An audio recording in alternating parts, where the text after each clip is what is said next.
Hello à tous et à toutes, j'espère que vous allez bien par la grâce de Dieu. Alors aujourd'hui on se retrouve pour un nouvel épisode qui s'intitule 20 ans, 20 leçons. Jingle. Can you help me to pick up my custody? Cause I wanna be worthy but ain't feeling it. Alors comme je vous l'ai dit, j'espère que vous allez bien par la grâce de Dieu. J'espère que votre mois de mars commence bien. La semaine dernière on n'a pas pu se voir, il n'y a pas eu notre rendez-vous parce que...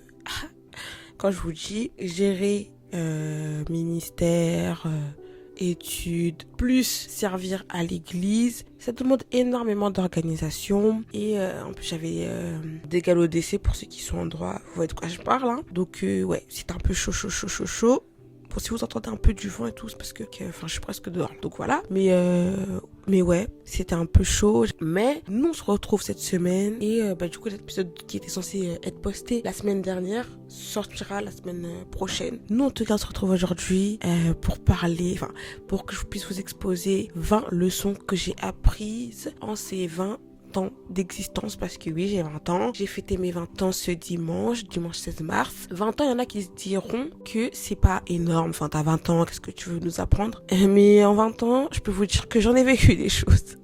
J'en ai vécu des choses et j'aimerais partager avec vous 20 leçons que j'ai apprises en ces 20 ans. 20 leçons que j'aurais peut-être... peut-être que j'aurais jamais cru vivre autant de choses pour pouvoir exposer ces 20 leçons déjà. Mais je pense qu'elles peuvent aider, même si t'as pas 20 ans.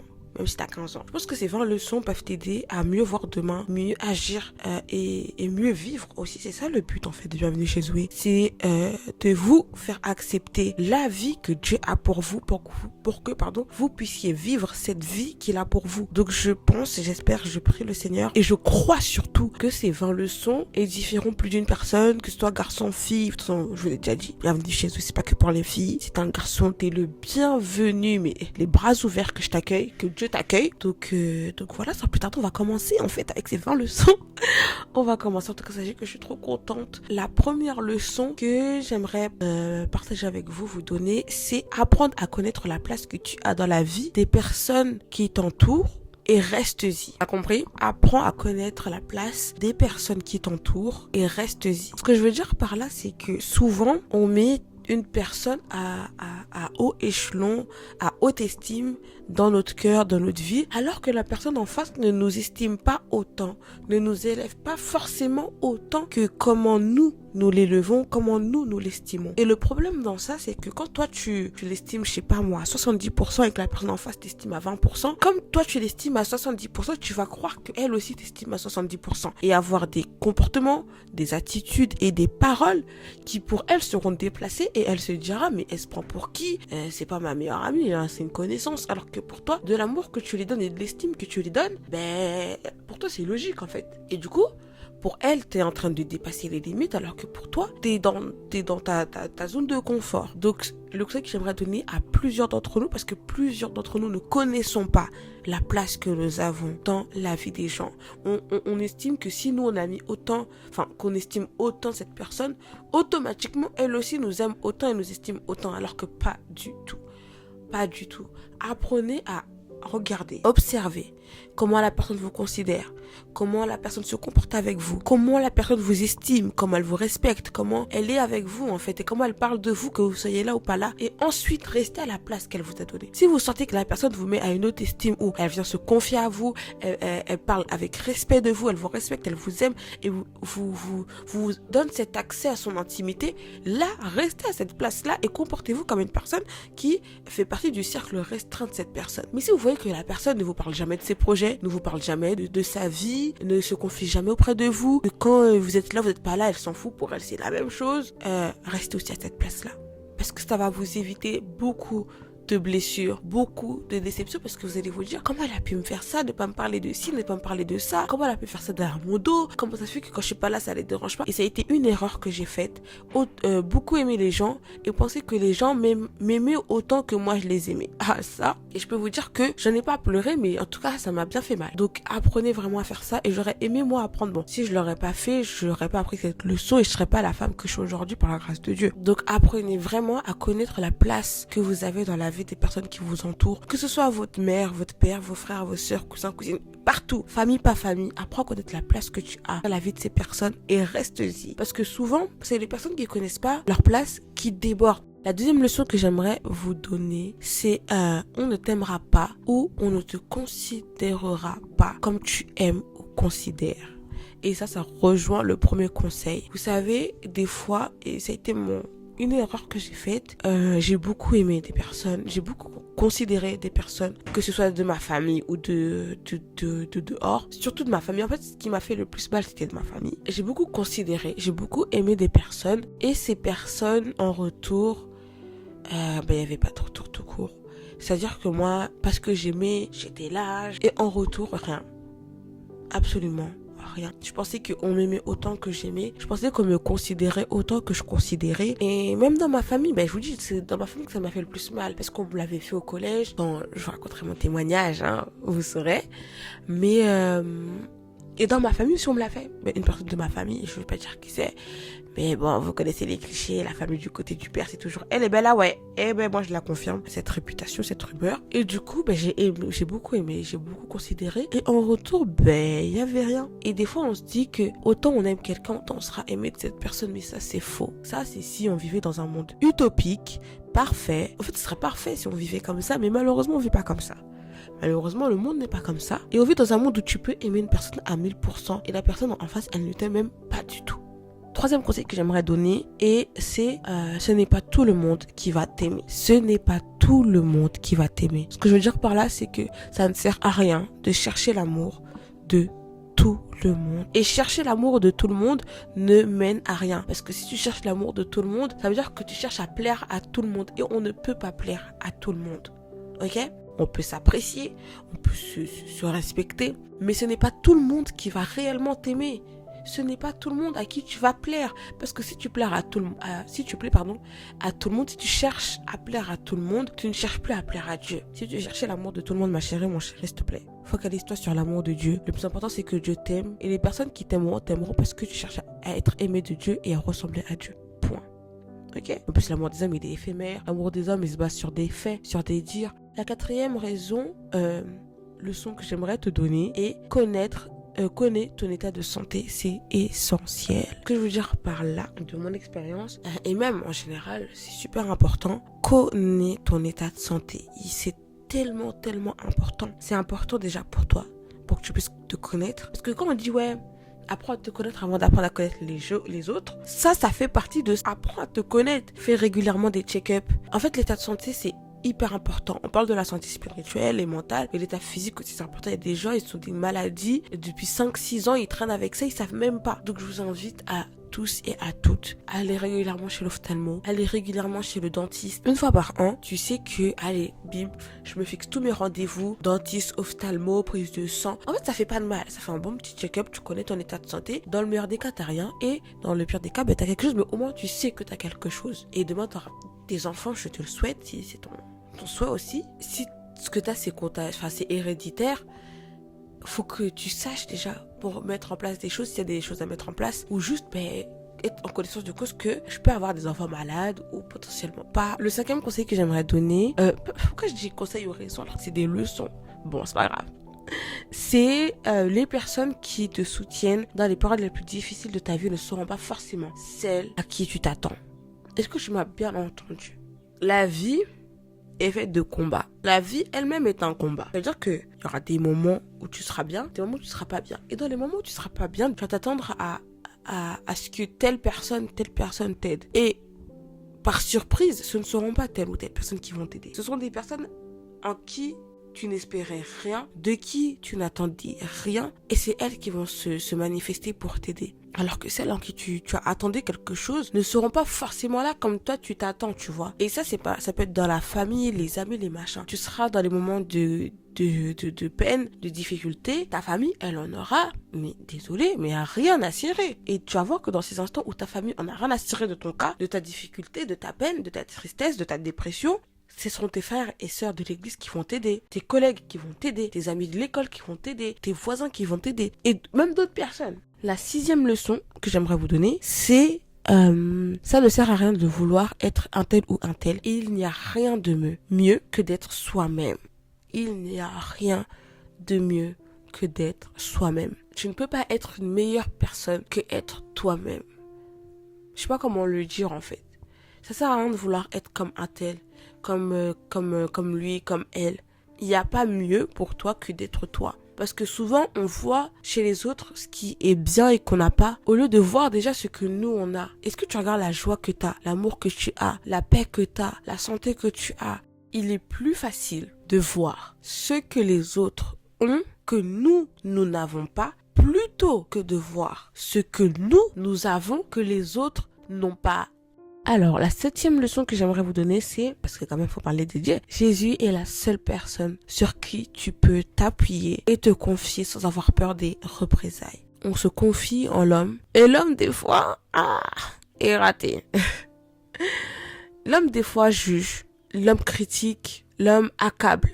Et c'est pas ce dont on a besoin quand on vient se confier. Alors que Dieu lui conseille, alors que Jésus lui console, alors que Jésus lui t'accepte pour qui tu es, malgré ce que tu as fait, ce que tu as dit. Il n'y a pas meilleur confident pour toi. 8e conseil, 8e leçon, ce n'est pas à tout le monde que l'on dit ses secrets. Seigneur, ce n'est pas à tout le monde qu'on dit ses secrets. Dans secret, il y a intime. Ça veut dire que c'est pas à tout le monde que l'on dit ses secrets. Je sais pas si tu vois ce que je veux dire. C'est pas à tout le monde qu'on dit ses secrets. C'est pas à tout le monde que l'on se confie. Il y a des choses, secret c'est ce qui est caché, c'est ce qui est confidentiel. Il y a des secrets déjà qui sont entre toi et Dieu. Et il y a des secrets qui sont entre toi et toi. Et il y a des secrets qui sont entre toi et un certain nombre de personnes. Mais quand je dis restreint, c'est genre 1-2 personnes, allez 3. Il y a des secrets en fait qui ont besoin d'être gardés que par toi. C'est entre toi et toi. Et puis voilà. Il y a des secrets qui sont entre toi et Dieu. Et puis voilà. Il y a des secrets à qui tu peux en parler, mais il y a 2-3 personnes, pas toute la planète. Quand plus tu dévoiles ce secret, plus ce secret n'est plus secret. Apprends à garder ton jardin secret secret. Le jardin secret, c'est pas un jardin public. Et j'aimerais dire, gros point de tout ce que tu veux là, parenthèse, tout ce que tu veux. Ce n'est pas parce qu'une personne en face de toi se confie en toi que tu es dans l'obligation de se confier en elle.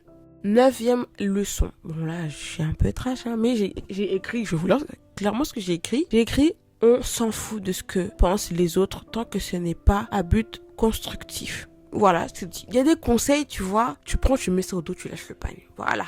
Un conseil qui n'est pas à but constructif, c'est-à-dire te rendre meilleur, améliorer ta personne, ta vision de ta personne, ton projet, etc. En gros, faire en sorte qu'on puisse ajouter une pierre à l'édifice. Les conseils qui font pas ça, tu laisses. Ce n'est pas à but constructif. Te dire que t'es moche juste pour dire que t'es moche, sans te dire: ah ma chérie, t'as cette coupe-là, elle te va pas trop. Ah, les coupes où ça te tient le visage genre chignon, attaché, que tu vas, ça te va mieux. Ça, c'est à but constructif. Te dire que t'es moche juste pour te dire que t'es moche, au dos. 10e conseil, on en fait au 10e conseil. Ça rejoint le 9e du coup. Tous les conseils ne sont pas bons. Comme j'ai dit, conseil constructif, destructif, c'est simple. C'est constructif, on prend. Destructif, on met au dos. Ok? 11e conseil, et ton jardin secret avec le Seigneur. Ça, j'en ai parlé avec le fait qu'on ne dit pas tous les secrets. Il y a des secrets qu'il n'y a que toi et le Seigneur qui doivent être au courant. C'est toi et Dieu. Ensemble, en connaissance de ce secret, qui vous battez. Et même des infos sur ta vie, moi je vous dis, il y a des infos sur ma vie qu'il n'y a que moi et le Seigneur qui sont au courant. Et je ne le dirai jamais à personne d'autre. Parce que ça regarde que moi et le Seigneur. C'est tout.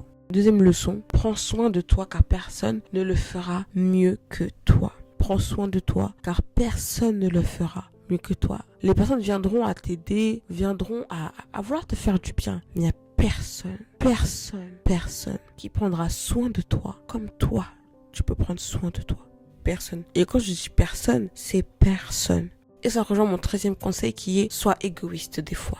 Parce que dans la vie, c'est bien de penser aux autres, de donner aux autres. Mais est-ce que tu penses à toi? Est-ce que tu te donnes assez à toi-même? C'est bien de vouloir donner aux opprimés, aux veufs, aux orphelins. Mais est-ce que tu as assez déjà pour toi-même? Des fois, enlève ton pied dedans et pense 2 minutes, rien qu'à toi. Des fois, il faut être un peu égoïste dans la vie. Parce que si tu penses qu'à donner, tu ne reçois rien.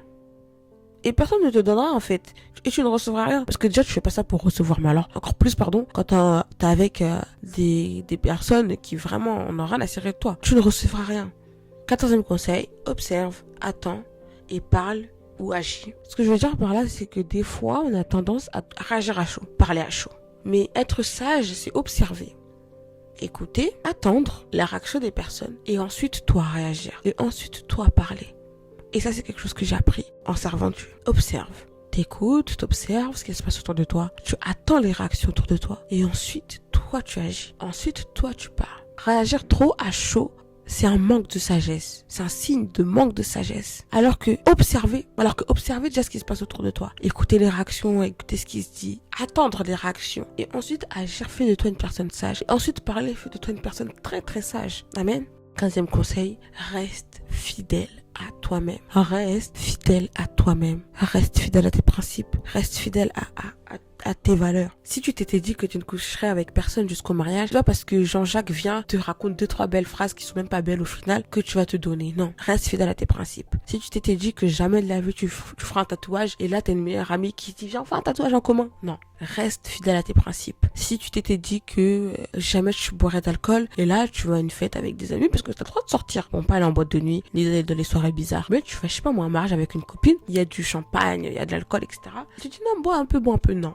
Ne bois pas. Reste fidèle à tes principes. 16e conseil, qui rejoint le conseil où je vous ai dit que c'est les personnes à qui tu t'attends pas trop qui vont t'aider. Beaucoup de personnes sur qui tu peux compter vont t'abandonner et à ce moment, tu verras qui restera pour toi sincèrement. Ça, je vous l'ai dit, mais je vous le répète parce que c'est super important. En fait, mes conseils, ils se rejoignent. Ça fait que vous avez le même message en gros. Beaucoup de personnes que tu aimes vont t'abandonner. Que ce soit dans des moments de difficulté ou pas, elles vont juste t'abandonner. Et des personnes qui resteront avec toi quand ça va pas, comme quand ça va. Qui vont t'épauler quand ça va et qui seront là avec toi quand ça va pas. Bah, c'est elles en fait, les pépites. Comme j'ai dit, c'est elles les pépites. 17e conseil, on n'apprend pas à gérer son argent en un claquement de doigts. Ça va prendre du temps, mais le plus important est que tu ne te prives pas. Ça, c'est un conseil que j'aurais bien aimé qu'on me donne par exemple. Parce qu'en fait, quand tu commences à avoir de l'argent de poche, 10, 15, 20 ou plus euros par mois, moi, je me rappelle que j'avais 20 euros par mois quand j'étais au collège. 20 euros, tout de suite, tu penses à aller acheter des bonbons. Et des fois, je mettais des 10 euros de bonbons à la boulangerie. Je mettais 10 euros de bonbons à la boulangerie. Je payais vraiment 10 euros de bonbons à la boulangerie. C'était la folie. Bref. Des fois, t'as de l'argent en fait. Quand tu commenceras à avoir de l'argent, on te dira pas comment gérer cet argent. Et du coup, tu prends des mauvaises habitudes. Et plus du coup, la somme augmente. Parce que moi, après, j'ai commencé à avoir la bourse, etc. À travailler. Plus du coup, t'as d'argent, plus c'est encore plus n'importe quoi. Parce que déjà qu'avec 20 euros, je mettais 10 euros dans des bonbons à la boulangerie. Avec ce que je gagnais là... Donc je faisais n'importe quoi et c'est petit à petit que je me suis dit mais en fait je peux pas continuer à faire n'importe quoi, je peux pas continuer à mettre mon argent dans n'importe quoi. Après bon, j'ai n'importe quoi, c'est en mode je vois un truc, je l'achète sans regarder est-ce que j'en ai besoin maintenant, est-ce que je peux mettre plutôt de côté. Je faisais pas d'économie, je payais ma dîme une fois tous les 1000 ans, donc voilà, tu vois. Donc pour moi, ça c'est pas bien gérer son argent. En parallèle, j'avais la bourse. Donc, je faisais tellement n'importe quoi, Seigneur. J'ai mis des choses en place pour apprendre à gérer mon argent. C'est hyper important. Apprenez à gérer votre argent. Apprenez à mettre de l'argent de côté. Que dès que j'ai mon argent de poche, on m'apprenne à mettre de l'argent de côté. Parce que si déjà pour mes 20 euros, je mettais peut-être chaque mois 5 euros de côté, nous sommes à la 18e leçon qui est garder les choses pour toi. Ça ne paye pas toujours. Alors ce que je veux dire par là, c'est pas de dévoiler son jardin secret pour qu'il devienne jardin public. Non. Ce que je veux dire, c'est qu'il y a des combats qu'il faut qu'on combatte seul avec Dieu. Il y a des secrets qui doivent rester entre nous et Dieu. Mais il y a des combats dont on a besoin de l'intercession de nos frères et sœurs, dont on a besoin du soutien de nos frères et sœurs qui sont déjà passés par là, qui vont nous édifier dans la prière, nous édifier dans leurs conseils, qui vont nous soutenir en fait. 19e leçon. Ne te conforme pas aux personnes autour de toi, mais apprends à faire des concessions. Ok? Ce que je veux dire par là, c'est que à aucun moment, conforme-toi à ces personnes-là, change pour ces personnes-là, transforme ta personne pour ces personnes-là. Non, jamais de la vie. Mais quand on vit en société, que ce soit dans le cadre ecclésiastique, familial, dans le monde du travail, partout, dans toutes les relations amicales, etc., amoureuses, il faut apprendre à faire des concessions. Faut pas changer ta personne, mais apprendre à faire des concessions. Ce que je veux dire par là, c'est que pour favoriser la meilleure entente dans la vie en société, dans la vie tous ensemble, comme on est à l'église et tout. En plus, moi, je sers à l'église, ça veut dire que je passe presque tous mes week-ends à l'église. Donc, je fréquente beaucoup mes frères et sœurs de l'église, tu vois. Et même des fois, il y a des programmes en semaine, etc. Bref, pour favoriser la meilleure entente dans les relations entre frères et sœurs, il faut apprendre à faire des concessions, pas te conformer. Et ça c'est pour tout, là je parle de l'église et tout, mais dans le mariage, dans les relations amicales, etc., partout en fait. apprendre à faire des concessions. Si toi, par exemple, t'aimes mettre ta musique à fond, et bien quand t'es avec les autres, tu diminues ta musique. Tu te conformes pas, mais tu diminues ta musique. Si toi, tu es une personne qui parle énormément, mais que tu traînes avec des personnes qui aiment beaucoup le silence, apprends à diminuer ton temps de parole. Si tu manges la bouche ouverte en faisant plein de bruit, tu sais que les personnes autour de toi n'aiment pas ça, et bien tu fais une concession à manger à ta faim, mais tu essaies de manger la bouche fermée, faire moins de bruit. Vous voyez, pour favoriser la meilleure entente dans la vie en société avec les autres. Ok, et ça, c'est une leçon que une leçon que j'aurais bien aimé qu'on me donne. Tu vois, parce que des fois, on s'entend pas forcément avec les autres. En fait, c'est pas qu'on s'entend pas. C'est qu'on a des petits clashs avec les autres qui auraient pu être évités juste en faisant des concessions. Alors, 20e leçon. Enfin, non, je rigole. 20e leçon. Si tu peux être le prophète de ta vie, tu peux aussi être celui qui maudit ta vie. Répète d'abord avec moi, avant de dire Amen. Si je peux être le prophète de ma vie, je peux aussi être celui qui maudit ma vie. Amen. Amen. La parole nous dit que la vie et la mort se trouvent où? Dans notre langue, sur notre langue. Plus tu parles, plus je parle positivement, plus le positif t'arrive parce que tu prophétises. Tu es le prophète de ta vie. Souvent, on cherche les prophètes de dehors, les prophètes établis dans le ministère prophétique. Mais on est nous-mêmes prophètes de nos vies. Je suis, moi, Geneviève Marie, la prophétesse de ma vie. Et si toi, moi, je suis la prophétesse de ma vie. Toi, tu es le prophète de ta vie, la prophétesse de ta vie. Autant tu peux bénir ta vie, autant tu peux te maudire. Faisons attention à ce que nous disons de nous. Prophétise que de bonnes choses, déclare que de bonnes choses, que de ta bouche ne sortent que de choses positives. Ne prononce jamais de mauvaises paroles. Parce que si tu peux être la prophétesse de ta vie, tu peux être aussi celui qui te maudit. Des fois, on cherche, mais qui m'a maudit? Mais quand tu dis que tu es bête, quand tu dis que toi, tu es un échec, tu te maudis toi-même. Tu te maudis toi-même. Apprenons à être... apprenons à avoir cette conscience-là de je suis le prophète de ma vie, certes, mais du coup, je peux aussi me maudire. Alors, si je peux me maudire, je dois veiller prudemment à ce que je dis de moi, à ce que je dis tout court d'ailleurs. Et 20e leçon, je ne pouvais pas finir cet épisode sans parler de Jésus. La 20e leçon est Jésus t'aime. Coupez le micro. Fin de l'épisode. J'espère que ces leçons vous ont plu, qu'elles vous ont édifié, qu'elles vous ont fait du bien. Moi, ça m'a fait plaisir de faire cet épisode et ça m'a moi-même parlé en fait. Je dis ça tout le temps, mais c'est vrai, à chaque fois que je fais des épisodes, j'ai l'impression que je me parle aussi à moi-même. Et c'est vrai, Dieu ne parle pas qu'à vous à travers de moi, il me parle aussi à moi-même et ça c'est merveilleux. Moi, je vous laisse ici parce que l'épisode est déjà très long. Sorry. Je priais. Seigneur, je te dis merci pour ces instants, merci pour ces leçons, merci pour mon frère, ma soeur qui t'a écouté au travers de ma voix, de ma bouche, Yahweh. Je te bénis, Yahweh, pour ces instants que tu as permis que nous ayons. Que la gloire ne revienne qu'à toi et à toi seul. Que ces leçons, Yahweh, n'aient pas été entendues en vain, mais qu'elle puisse permettre à l'évolution de quelqu'un physique, spirituel, mental, financière, etc. Afin que nous puissions tous et toutes réunis en ce lieu, être les meilleures versions de nous-mêmes, être les disciples que tu veux que nous soyons, conformément à ta volonté. Je les recommande entre tes mains, à ton sort, que ta volonté soit faite sur la terre comme aux cieux, dans la vie de mes frères et sœurs. Seigneur, que ces 20 leçons soient des leçons qui vont leur apporter un plus dans leur vie, au nom de Jésus-Christ. Amen. Je vous fais plein de gros bisous. On se retrouve la semaine prochaine sur au même endroit, sur YouTube, Spotify, Apple Podcast, etc. Deezer et tout ça. Amazon aussi. Amazon Music. Et n'hésitez pas à vous abonner au Instagram et au TikTok de Bienvenue chez Zoé.